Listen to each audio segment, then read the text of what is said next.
ዛሬ ሁለት የተለያዩ መረጃዎችን ይዤላችሁ መጥቻለሁ። ሁለት ዘመናዊ ቪላ ቤቶች እጅግ በጣም አንደኛ የመኖሪያ መንደር ላይ ለሽያጭ የቀረቡ ተደራድራችሁ የምትገዟቸው። በተጨማሪም የጥንቃቄ መልእክት ተላልፏል። እሱንም እነግራችኋለሁ። በሀገራችን ውስጥ በተከሰተው አዲሱ የማርበርግ ወረርሽኝ ምክንያት በርካቶች ሕይወታቸውን እያጡ ነው። የትራንስፖርት አገልግሎት ዝግ መሆኑ ተነግሯል።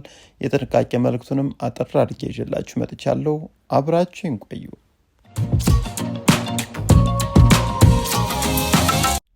ጤና ይስጥልን።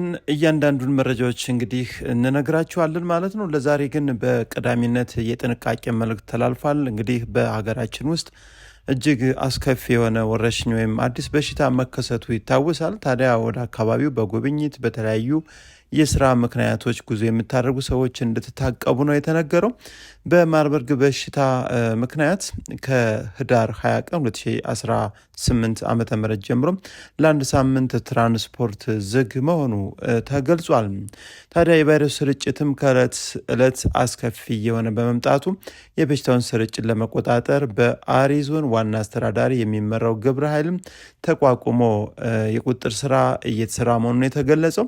ታዲያ በጂንካ ተከስቶ ለሰዎች ሞት ምክንያትም እየሆነ ያለው የማርበርግ ቫይረስ ስርጭትን ለመቆጣጠር ያስችል ዘንድ ወደ በሽታው መነሻ የአሪዞን የሚገባም ሆነ የሚወጣ የትራንስፖርት እንቅስቃሴ ዝግ እንዲሆንም በአሪዞን ዋና አስተዳዳሪ የሚመራ ግብረ ኃይል መወሰኑን የዞኑ መንግስት ኮሚኒኬሽን መምሪያ ኃላፊ አቶ ደመላሽ አቦነህ ገልጸዋል። እንግዲህ ይህ መረጃና ይህ የጥንቃቄ መልእክት ከተላለፈበት ሰዓት ጀምሮ ወደ አካባቢው በስራም በተለያዩ ምክንያት ጉዞ የምታደርጉ እንድትታቀቡና ጥንቃቄ እንድታደርጉ እየተገለጸ ነው ያለው። በሀገራችን ውስጥ እስካሁን ከተከሰቱ በሽታዎችና ከኮሮና ቫይረስም እጅግ በጣም የሰዎችን ሕይወት ከመቅጠፍ አንጻሩ ከፍ ያለና እጅግ በጣም ከባድ በሽታ መሆኑ እየተነገረ ነው ያለው። ወደ ሌላኛው የዕለቱ የቤት መረጃ ልውሰዳችሁ። ዛሬ ያቀረብኩላችሁ ቤቶች እንግዲህ የመጀመሪያው ይህን ይመስላል። እስካሁን አልተኖረበትም። ንጹህ ቤት፣ ዘመናዊ ቤት እንፈልጋለን ለምትሉ እንግዲህ ውድ አድማጭ ተመልካቾቻችን ይህን ቤት ብትገዙት እጅግ በጣም ይጠቅማችኋል፣ ይሆናችኋል ብለን እናስባለን። አካባቢው ኮምፓውንድ ውስጥ ያለ፣ አቀማመጡ ደግሞ ወደ ሰሜን የዞረም እጅግ በጣም ደስ የሚል እይታን ይዞ ደስ በሚል ደግሞ የፊኒሽንግ አሰራር ሙሉ በሙሉ ጥንቅቅ ብሎ ያለቀ ቤት ነው። 300 ካሬ ሜትር ዘመናዊ ቪላ ቤት ነው። ይህ ቪላ ቤት እንግዲህ እስካሁን ያልተኖረበት የምታዩት ደግሞ ኪችን ካቢኔት ነው። ኦፕን ኪችን ሳሎኑ ላይ ማለት ነው። ይህ ሳሎን ነው። ከዛ በተጨማሪ እንግዲህ በጣም ቆንጆ እጅግ በጣም ሰፊ መኝታ ቤቶችንም እዙ የሚገኝ ነው። ግቢው ቢያንስ 3 መኪኖችን የሚይዝ ሲሆን በጣም አሪፍ ቆንጆ ቤት በጥሩ የፊኒሽንግ ማቴሪያል ጥንቅቅ ብሎ ያለቀ ቤት ነው። ስለዚህ ይህን ቤት የምትፈልጉ በአዲስ አበባ ውስጥ አያት ክፍለ ከተማው ጀርባ አካባቢ የሚገኝ ኮምፓውንድ ውስጥ ያለ ነባር ፋይል ዲጂታል ካርታ ሲሆን አሁኑኑ ገዝታችሁ አሁኑኑ ደግሞ ስም መዞር የሚችል ነው። ይህንን ቤት እንግዲህ በባንክም በካሽም መግዛት እንፈልጋለን ለምትሉ ኢትዮጵያን በውጭም በሀገር ውስጥ ያላችሁ ነገ ዛሬ ሳትሉ መታችሁ እዩት። እጅግ በጣም የምትወዱት ምንም አይነት ስትኖሩ ድምፅ የሚረብሽ አንዳች ነገር የሌለበት ነው። ይህ የምታዩት እንግዲህ የቤቱ ትልቁ መኝታ ቤት ነው።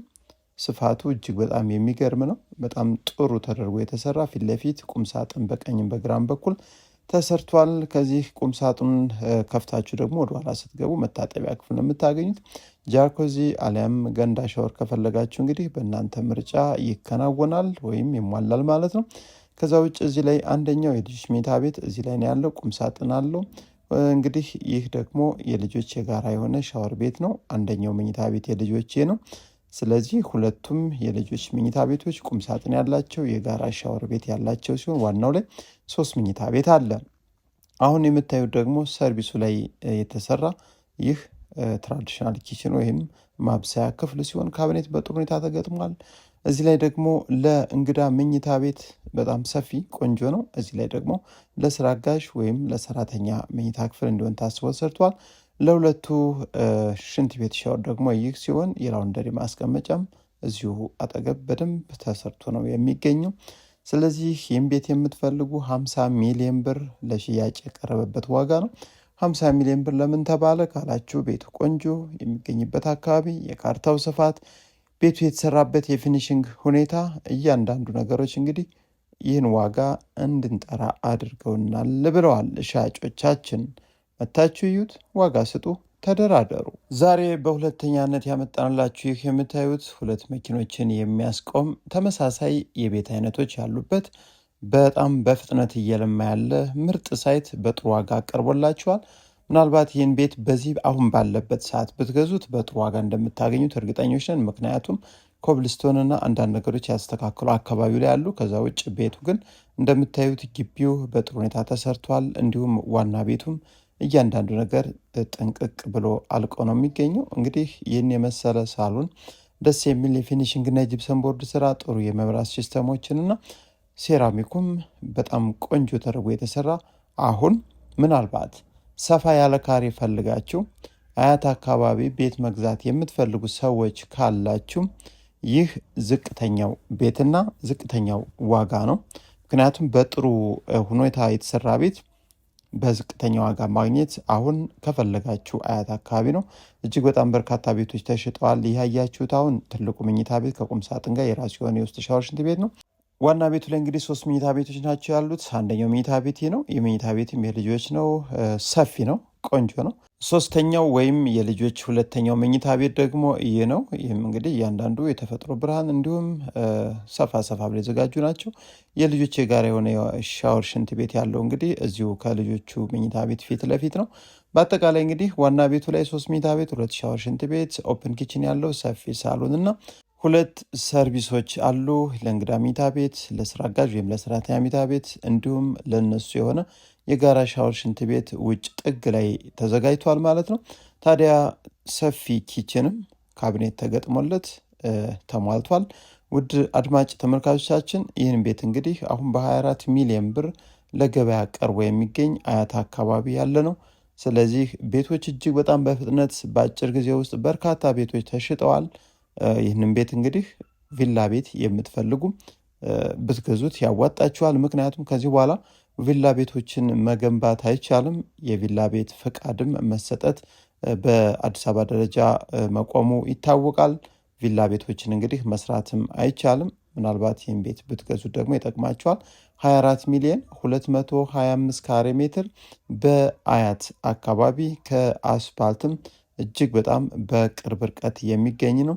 ንጹህ ቤት ነው። ምናልባት የቀለም እድሳት ወይም ቀለም መቀየር ካልሆነ ከዛ ውጭ ሁሉም ነገር የተስተካከለ ነው።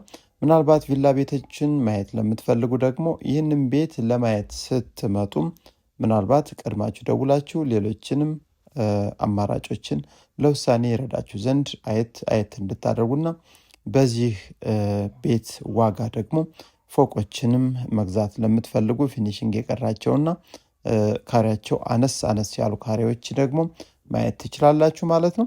ለዛሬ ያቀረብኩላችሁ እንግዲህ የቤት መረጃዎችም እስካሁን ይመስሉ ነበረ። አብራችሁን ስለቆያችሁ ደግሞ ከልብ አመሰግናለሁ።